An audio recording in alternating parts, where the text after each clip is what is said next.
दोस्तों, अगर आपने बीपीएससी टीआरई 3.0 का एग्जाम दिया है तो आप सभी के लिए इंपॉर्टेंट अपडेट है। चाहे आप जिस वर्ग से भी होंगे, first to fifth, six to eight, nine to tenth, 11 to 12, सभी के लिए है। और चाहे आप जिस कैटेगरी से भी हों, general, EWS, BC, EBC, SC, ST, सभी के लिए है दोस्तों। तो आप सभी वीडियो को लास्ट तक बने रहिएगा। नए हो विजडम मास्टर चैनल को सब्सक्राइब कर लीजिएगा, बेल आइकन को प्रेस कर लीजिएगा, ताकि इसी तरह की जो ऑथेंटिक अपडेट है आप तक टाइम पर पहुंचती रहे। दोस्तों, आरटीआई का बड़ा खुलासा, शिक्षकों की नियुक्ति शीघ्र, इसके बारे में हम लोग डिटेल में जानेंगे। साथ ही डीवी के लिए चेकलिस्ट जारी, महिला कट ऑफ और पुरुष के कट ऑफ में बहुत अंतर देखने को मिलने वाला है। सबसे पहली बात है दोस्तों, हम लोग यहाँ पे रोस्टर क्लियरेंस को लेकर के अगर बात कर लें, जैसा कि रोस्टर क्लियरेंस वाला जो मामला था, फर्स्ट टू एट का जो था कि फर्स्ट टू फिफ्थ यानी पीआरटी का, और सिक्स टू एट का जो रोस्टर क्लियरेंस है वो कंप्लीट, जो मामला था वो कंप्लीट हो चुका है। 65% रिजर्वेशन को लेकर के अब जो है 50%, जैसा कि बोल भी दिया गया है कि 50% पर ही आपका रिजल्ट जारी होगा, जिसको लेकर के रोस्टर को ये देरी दिख रही है रिजल्ट में कहीं न कहीं। तो यहाँ पे दोस्तों, अगर हम बात करें 1 से 8 के रोस्टर में को जो है सामान्य प्रशासन ने शिक्षा विभाग को वापस किया है। 48 घंटे में रोस्टर जो है सुधार के लिए समय दिया गया है, 48 घंटे का रोस्टर सुधार को लेकर के। वहीं मंडे को जो है माध्यमिक और उच्च माध्यम का रोस्टर जाएगा सामान्य प्रशासन को। प्रधानाध्यापक और जो प्रधान शिक्षक का रिजल्ट है कभी भी आयोग जो है जारी कर सकता है, क्योंकि आपने देखा होगा हेड मास्टर, हेड टीचर का जो डेटा पूरा आया है, जिसमें से जितनी सीटें थी पहले, जब रोस्टर क्लियरेंस हो करके सारी चीज़ें हो करके जब चीज़ें देखने को मिली हैं, तो सीटें जो पद थे वो कम हो गए हैं। उसका कहीं न कहीं रीज़न है दोस्तों, क्यों कम हुए हैं, किस लिए कम हुए हैं? क्योंकि कई ऐसे स्कूल हैं जिनको जो है मर्ज और डिमर्ज किया गया है, कई सारे स्कूल को एक कर दिया गया है और कई को जो है अलग कर दिया गया है। यही रीज़न है कि आपको हेड मास्टर में जो है सीटें जो है, जैसा कि जितनी सीटें थीं उससे कम हो गई हैं। लगभग 37,943 सीट हैं, और इससे पहले जो सीट थी वो 40,247 सीट थी। तो कम होने का रीज़न भी मैंने आप सभी को बता दिया है, और आप सभी इसीलिए और परेशान हैं कि उसमें हेड मास्टर की जो टोटल पद थे उसमें कमी आई है। तो कहीं टीआरई 3.0 में भी इस तरह की कमी ना देखने को मिलेगी। तो दोस्तों, ऐसा नहीं है, क्योंकि इस पर बोला गया है कि जो 87,774 पद हैं उसी पर जो है आपका रिजल्ट जारी हो, और उसी पर हो तो बेहतर है, क्योंकि उससे कम होगा तो फिर कहीं ना कहीं अभ्यर्थियों में नाराजगी देखने को मिलेगी। दूसरी चीज़ दोस्तों, यहाँ पे जैसा कि मैंने बताया है, इसको लेकर के आपके रिजल्ट को लेकर के, तो ये हेडमास्टर वाला जो रिजल्ट है ये कभी भी जारी हो सकता है, क्योंकि इसका जो प्रोसेस है वो कंप्लीट हो चुका है।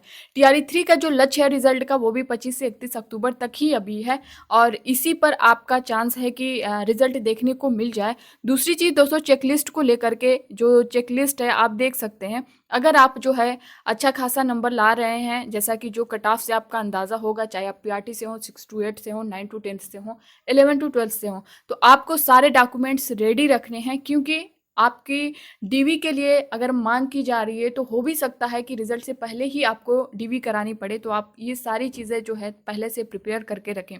चेकलिस्ट में आप देख सकते हैं Aadhaar card, PAN card, driving licence, इसमें से कोई एक भी रहेगा तो आपका काम होगा।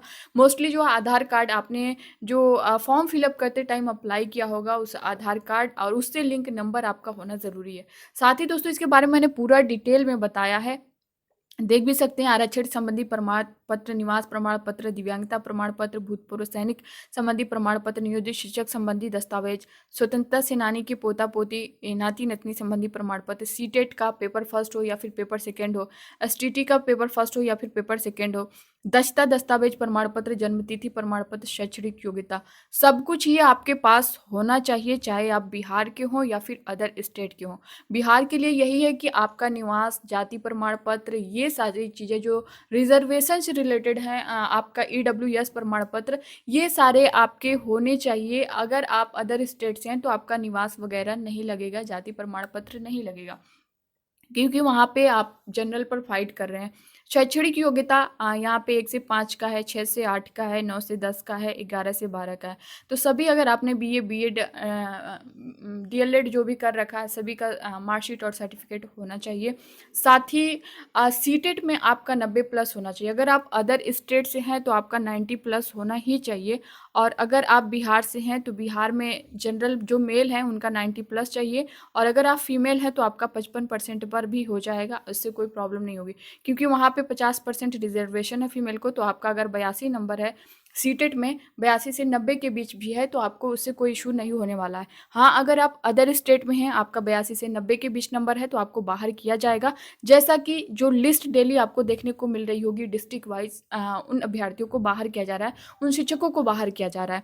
तो आप जो है इन सारी चीज़ों को लेकर के आपको पहले से तैयारी कर लेनी है। बाकी दोस्तों बहुत सारे अभ्यर्थियों के कमेंट थे कि जो फीमेल हैं उनके कमेंट थे कि उनके जो डॉक्यूमेंट्स हैं, जो प्रमाण पत्र है, निवास है, तो वो उनके हस्बैंड के नाम पे है, उनके एड्रेस पे है। तो दोस्तों अगर ऐसा कुछ है तो आप लोग करेक्ट कर लीजिए, क्योंकि आय, निवास इस तरह की चीज़ें जो है बनने में आपको बहुत ज़्यादा टाइम नहीं लगता है, 1 हफ्ते में बन जाता है।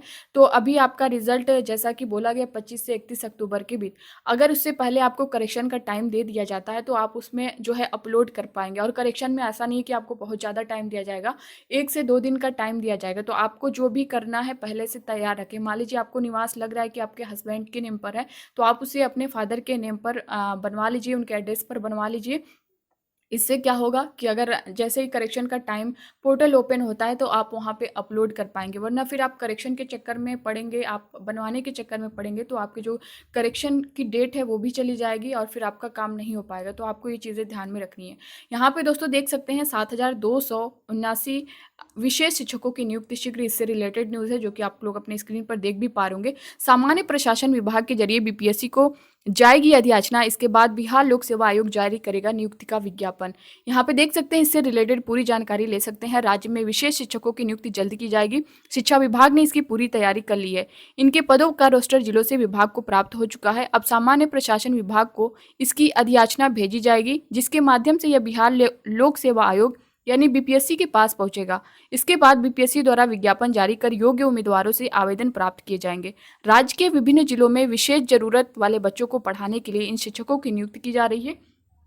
बीपीएससी के माध्यम से ही इन शिक्षकों का चयन किया जाएगा। यहाँ पे बीपीएससी के माध्यम से ही इन शिक्षकों का चयन किया जाएगा। ये सभी शिक्षक दिव्यांग बच्चों को पढ़ाने में दक्ष होंगे। इनमें प्राथमिक कक्षा 1 से 5 विद्यालय में 5,534 और मध्य विद्यालयों कक्षा 6 से 8 में 1,745 पदों पर नियुक्ति की जाएगी। वहीं इन पदों पर नियुक्ति के लिए शिक्षा विभाग की तैयारी अंतिम चरण में है। विशेष शिक्षकों की नियुक्ति के लिए पूर्व में ही शिक्षक पात्रता परीक्षा आयोजित हुई थी। इस पात्रता परीक्षा में उत्तीर्ण अभ्यर्थी ही इन पदों पर नियुक्ति के लिए आवेदन दे सकेंगे। इस संबंध में पदाधिकारी बताते हैं कि कुल 9 तरह के विशेष आवश्यकता वाले बच्चों को पढ़ाने के लिए इन शिक्षकों की नियुक्ति की जा रही है।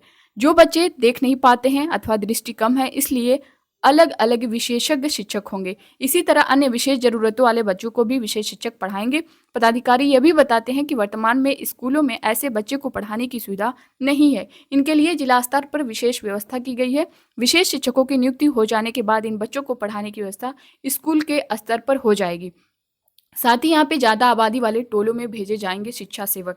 इससे रिलेटेड क्या है, यहाँ पे देख सकते हैं, कोई भी विद्यालय शिक्षा सेवक विहीन न होकर घर तक शिक्षा सेवकों की पहुंच हो और संबंधित टोला के विद्यालय में टोला सेवकों का बच्चों को शिक्षा से जोड़ने का योगदान मिलता रहे। इसके लिए ज़्यादा आबादी वाले टोलों के विद्यालयों में अन्य जगहों से शिक्षा सेवक का प्रतिनियोजन किया जाएगा। कम आबादी वाले ऐसे विद्यालय जहाँ एक से अधिक शिक्षा सेवक हैं, उन्हें अधिक आबादी वाले टोला के विद्यालयों से संबद्ध किया जाएगा। शिक्षा विभाग के ऊपर मुख्य सचिव डॉक्टर एस सिद्धार्थ के निर्देशानुसार राज्य के प्रत्येक विद्यालय से कोई न कोई शिक्षा सेवक के संबंध रहने को लेकर निर्देश जारी किया गया है। जिला शिक्षा कार्यालय से टोला सेवकों का रेशनलाइजेशन किया जाएगा। तो ये आपने देख लिया इससे रिलेटेड जो न्यूज़ थी शिक्षकों की नियुक्ति शीघ्र को लेकर के, और यहाँ पे 7,279 किसमें कितना सब कुछ मैंने इसमें डिटेल आपको बता दिया है।